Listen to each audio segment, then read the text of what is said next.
trobem avui per fer un primer balanç de l'acabament d'aquesta primera fase dels processos de pressupostos participatius a la ciutat.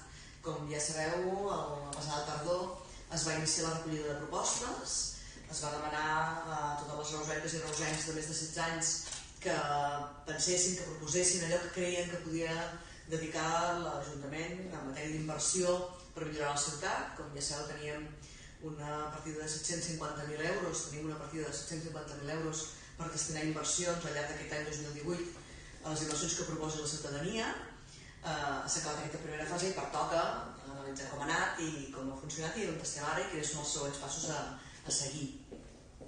En primer lloc, el que és obligat de dir, i ho diem amb gran satisfacció, és l'agraïment a les persones, a les 93 persones que han presentat propostes en aquests pressupostos participatius. Hem d'agrair que hi hagin hagut 93 persones que hagin dedicat el seu temps, el seu esforç a pensar en col·lectiu, que és un tema molt important, és un aspecte molt important. Perdó. A pensar... Hi ha hagut 93 persones de la ciutat que han dedicat el seu temps, el seu esforç, en pensar què podien proposar perquè la ciutat fos millor, en què es podia proposar, quines inversions es podien fer perquè la ciutat millorés, el seu entorn millorés, el seu barri, el seu carrer, un entorn determinat. I aquest esforç que han fet en pensar-ho, en escriure-ho, en concretar-ho, doncs evidentment cal agrair-lo, perquè aquest esforç que ens han fet fan que el funcionament de la ciutat sigui millor. Han aportat idees i propostes i ara, en la fase que farem ara, que portarà el contrast d'aquestes idees i propostes, faran que allò que finalment es faci, aquesta obra que finalment es faci, aquesta feina que finalment es faci, tingui aquest component més participat i més contrastat i de més qualitat en la qual se sumen, com diem tot sovint, d'una banda les propostes dels plans municipals i d'altra banda allò que la ciutadania pot proposar, per la qual passem d'aquesta acció més representativa de la democràcia a una acció molt més participativa en la qual se sumen, com dèiem, l'acció municipal i a la vegada l'acció ciutadana. Per tant, en primer lloc, moltes gràcies a totes elles. Veient que el resultat d'aquest esforç ha estat que tenim 93 propostes rebudes, propostes que van en àmbits molt diferents, i aquestes 93 propostes han estat treballades en aquestes darreres setmanes per part d'un grup de tècnics de l'Ajuntament, d'una comissió de tècnics municipals, que les han estudiat per mirar si corresponien, si quadraven, quines es podien enquadrar i quines no, en el que són les bases de funcionament d'uns pressupostos participatius. Per tant, calia contrastar-les amb els criteris que ja vam anunciar al començament. I d'aquestes 93, un cop estudiades aquestes qüestions tècniques i presentades a la comissió de seguiment, que com ja sabeu formen ciutadans, persones de la ciutat, reusenques i reusencs, formen representants d'entitats i hi ha també aquests representants tècnics, el resultat final és que d'aquestes 93, 43 propostes són finalistes, passen a la fase de votació perquè s'enquadren els objectius dels pressupostos participatius. Per tant, aquestes 43 propostes que avui ens trobem en què avui mateix donarem resposta a tots i cadascuna de les persones que les han proposat i els donarem a conèixer que passen a la fase final. També ho farem amb les 50 que no han passat, evidentment, es donarà resposta a tothom i també les 50 que no han passat se'ls explicarà el per què no complien els requisits per entrar en aquesta convocatòria. Doncs, un cop s'hagin comunicat amb ells, es publicarà en el web, en la plataforma que fèiem servir. Les propostes són consultables, ho han sigut en tot moment, ho continuen sent. A partir d'inicis de la setmana que ve, un cop s'hagi parlat amb aquestes persones, es posarà sota de cada una de les propostes l'explicació de si passa o no passa i les que no passen, quin és el criteri que no complien per entrar en aquesta convocatòria actual.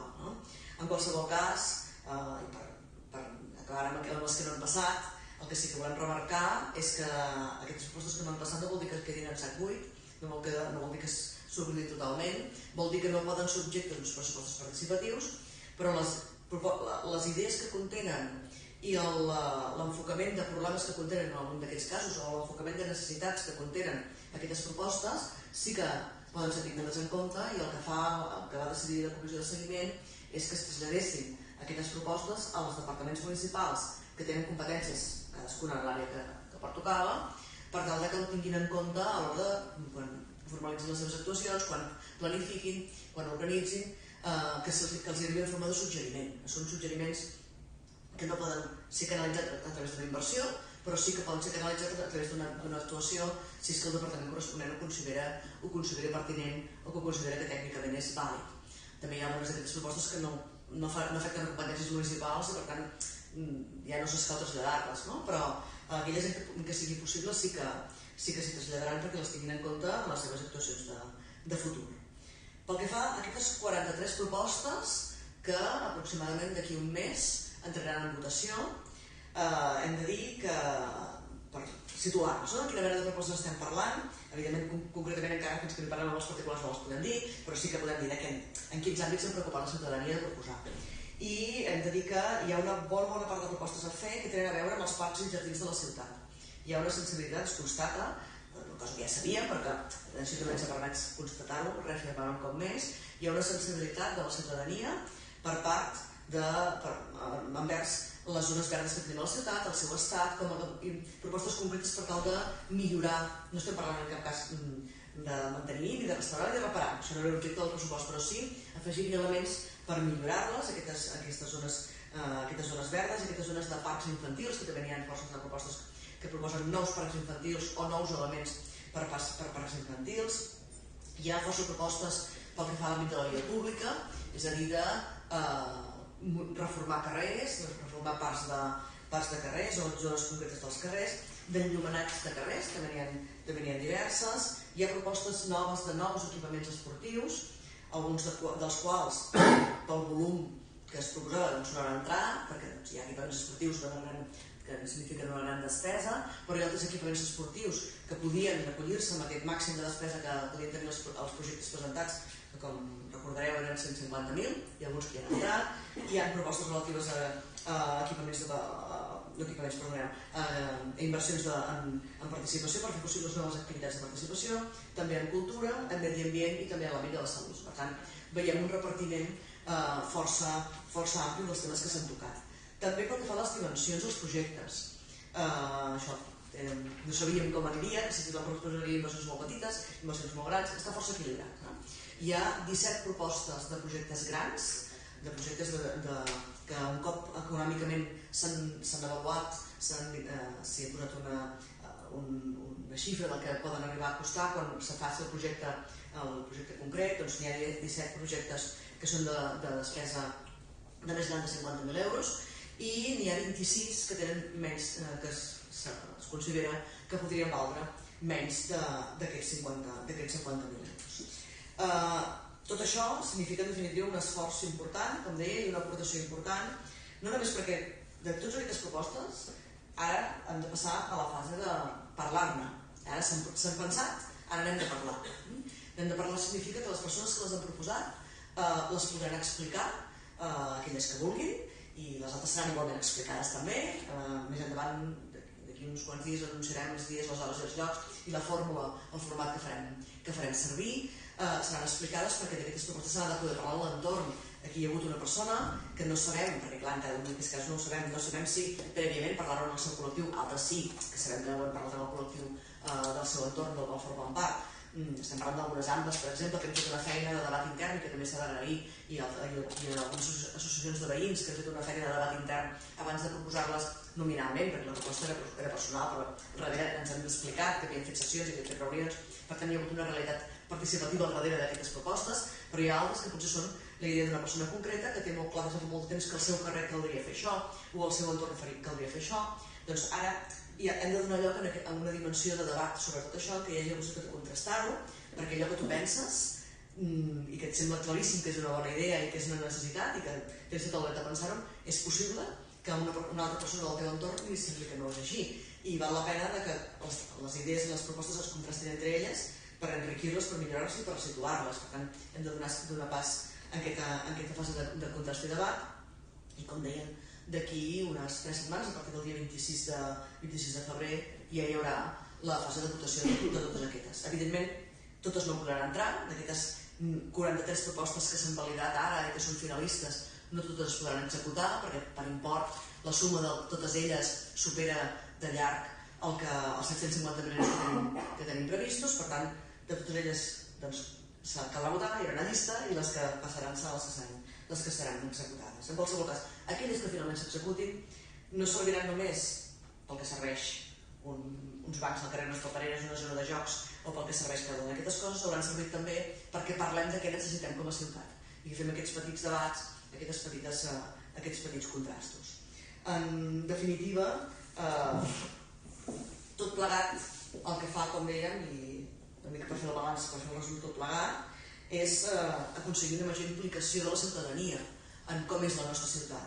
Tant les persones, com deia, que han invertit el seu temps i el seu esforç en pensar propostes, com les persones que formen la comissió de seguiment, que són les que estan fent la validació de tot plegat, i són les que estan observant com funciona aquest procés, aportant-hi també propostes de millora pel futur, que també dedicaran el seu temps i el seu esforç, i perquè tots els altres, més enllà dels que hem proposat i dels que ho estem fent el seguiment, quan escoltem aquestes propostes, quan pensem quina volem votar, quan aquells que participen en algun d'aquests debats, doncs estem donant una dimensió participativa, una dimensió més democràtica al funcionament de la ciutat.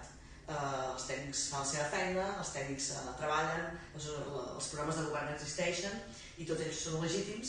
És quan a més s'incorpora el diàleg amb la ciutadania, es dona més representativitat a totes aquestes accions que s'emprenen i també és un exercici per tots nosaltres, per tothom, de pensar més en la dimensió col·lectiva. Ens ajuda millor a pensar la ciutat que vivim, a sentir-nos la nostra i també sentir-nos responsables de la ciutat on vivim i de cadascun d'aquests elements, d'aquests elements físics que hi ha en el nostre entorn que la formen. I pensem que aquesta dimensió representativa, ho pensem, no ho pensem només a Reus, és una constatació, és una línia d'actuació que s'està fent en molts municipis, aquesta dimensió representativa, participativa de la democràcia, que s'afegeix a la dimensió participativa, aquesta dimensió participativa que s'afegeix a la dimensió representativa, ens fa millor democràcia i ens fa una ciutat més responsable dels recursos públics també. A partir d'aquí, si hi ha una pregunta. Pel que fa al procediment, o sigui, ara es votarà, la manera com se seleccionarà quines són les que finalment s'executen és agafant de la més votada cap a la menys i quan s'hagin assolit els 750.000 euros es talla o hi ha algun procediment? Hi ha un procediment més específic respecte a això i és que hi ha propostes grans i propostes petites, com deien, i hi ha un ordre establert a les bases en les quals, això, de manera si podeu ajudar tècnicament, segons les bases hi havia un ordre altern entre propostes grans i propostes petites. Ho teniu a mà, això? Està al dossier. Està al dossier? Sí, ho teniu al dossier. Vale, perfecte. En qualsevol cas, l'objectiu és que es puguin realitzar les màximes propostes possibles i que s'escolti totalment la partida. Per tant, la votació que es donarà serà una llista ordenada prioritzada de projectes. I evidentment es començarà pel número 1, i és el primer que es farà, i es anirà sumant. Però evidentment pot passar que hi hagi un moment en què suposem que anem sumant i arribem a la proposta número 12 i la proposta número 13 faria que ens saltéssim dels 750.000. Doncs llavors aquesta proposta quedarà apartada per poder executar els següents perquè segurament amb volum més petit puguem acabar executant la partida. Aquí també he d'assenyalar una altra qüestió que abans m'he descuidat d'explicar-la i és que amb la voluntat que hi hagi com més propostes millor, també que en aquesta fase finalista hi passessin com més propostes millor. El que s'ha fet ha estat una feina que s'ha fet des dels tècnics, realment molt destacadament des dels tècnics de l'àrea de participació, però també amb els serveis territorials, i és parlar amb persones que havien fet propostes, les persones que havien proposat propostes concretes que per ser massa inconcretes o per tenir aspectes que no eren tècnicament viables o que no podien ser, s'ha fet una negociació amb elles, en el bon sentit de la paraula, plantejar-los que la proposta que el poble tenien hauria quedat rebutjada, en canvi aquella proposta que tenien amb algun petit retoc, amb alguna petita modificació, traient alguna part de la proposta, podia ser finalista. Per tant, la voluntat que aquest esforç que havia fet la gent, com més resultats tingués millor, s'ha fet modificant alguna de les propostes que avui en dia, tal com apareixen a la plataforma, estan tal qual els ha presentat les persones que els van escriure. Però que quan passaran a la següent fase, alguna d'elles s'ha fet alguna part que com a tal era inacceptable, perquè hi havia alguna proposta que el que es demanava era modificar, per exemple, sentits de circulació de carrers o modificar certs vials. Això no pot ser objecte d'un projecte de pressupostos participatius, no és un projecte d'inversió, ja feia més enllà. En canvi, si mantenia aquest tema, aquest punt de la proposta, invalidava tota la proposta i no la podíem entrar a votació. Traient aquesta, que els explicàvem per què no la podíem acceptar, les altres parts de la proposta sí que podien entrar. Per tant, sí que hi ha hagut aquesta fase de parlar-ne i d'intentar que entessin el màxim possible. Llavors, un parell de coses més. Ahir es va presentar l'expedient de pressupostos del govern, que es porta a ple el pròxim 25, i contempla una partida, si no recordo malament, el senyor Enric va dir que eren 200.000 euros de pressupostos participatius. És correcte? Ho aclareixo. Aquesta partida, que es contempla als pressupostos municipals del 2018, no té res a veure amb aquests pressupostos dels quals estem parlant avui. Els pressupostos participatius del 2018 estan dotats amb una partida de 750.000 euros, que l'Ajuntament ja la té, i que no depèn de l'aprovació del dia 25, per entendre'ns, perquè va ser dotada a partir d'una modificació de crèdit que vam fer en un dels últims plens del 2017. Per tant, aquests 750.000 euros estan blindats, la partida existeix. En els pressupostos del 2018 hi ha una partida de 200.000 que és una llavor per als pressupostos de l'any participatius de l'any següent. No té res a veure amb aquests 750.000. Sé que presta confusió pel nom i per la coincidència de dates, però són dues coses que no tenen res a veure. Estan garantits els 750. Perfecte. Llavors, en aquests últims, el 2017, diguem-ne, primer els pressupostos van anar tard i després es va haver d'establir el procés participatiu pel qual es valorarien els pressupostos participatius. Hem d'entendre com anirà més àgil o ràpid del que ha anat aquesta primera experiència? Una de les coses que està fent la comissió de seguiment és prendre notes de tota aquesta primera experiència. I per tant, coses que s'han de canviar. Entre altres coses, quan s'engegui el següent procés, no ha de ser a finals d'any, com ha estat aquesta vegada, perquè com tots aquests condicionants que ja vam dir, impedeixen l'execució òptima que voldríem que això funcionés. Per tant, també és veritat que aquesta vegada havíem de començar a crear el projecte i fer un de nou, que això sempre retarda, evidentment, el moment de començament. La segona edició, abans de començar res la segona edició, caldrà que hi hagi una bona nota de com ha anat aquesta primera i modificar, entre altres coses, el tema de la temporalitat, que també cal mirar si són les millors èpoques de l'any per poder-ho fer o no poder-ho fer. Vam comentar, quan ho presentàvem l'altra vegada, si recordeu, que el fet que l'estiu impedeix començar moltes coses i impedeix acabar de travar projectes. En aquest cas sí que es va moure molt perquè de la primera fase i la segona les festes de Nadal quedessin al mig, per tant que no coincidís amb festes de Nadal cap dels moments. Són coses que hem d'acabar d'avaluar, però evidentment sempre es va a la millora i això és una consideració que no ens fem els tècnics que estem fent ara, sinó que la ciutadania que participa a través de la comissió de seguiment en pren bona nota. I per últim, entenc que comentàveu això, que era una primera experiència que entenc que també preveieu que enguany, si hi ha hagut 93 propostes, que superi el centenar per dia, vull dir que vagi a més, no? És evident que quan fas una cosa per primera vegada no arriba a tothom i si arriba costa una funció de visualitzar què és això. La participació crida participació sempre i la participació ens entrena per fer més participació. És evident que d'aquí en endavant pot ser que hi hagués propostes acumulades, podríem dir que hi hagués persones que tinguessin moltes ganes de fer des de molt de temps i no coneguessin els canals. La participació que fa és donar canals, precisament, per fer propostes. I per tant que n'hi hagi algunes que ara ja estiguessin canalitzades. Però pensem que sí que quedarà, que el bon èxit que estem tenint fins al moment pel que fa a rebuda, a possibilitats de presentar-les, etc., doncs ha de fer que moltes més persones de la ciutat s'engresquin a poder pensar per l'any que ve. I també que molta gent pugui començar a rumiar a partir d'ara de ostres, jo tenia una cosa per dir, llàstima que se'm va passar el termini perquè no vaig assabentar ni vaig pensar el que fos, doncs vaig prenent de nota perquè la propera vegada ja la tinc pensada.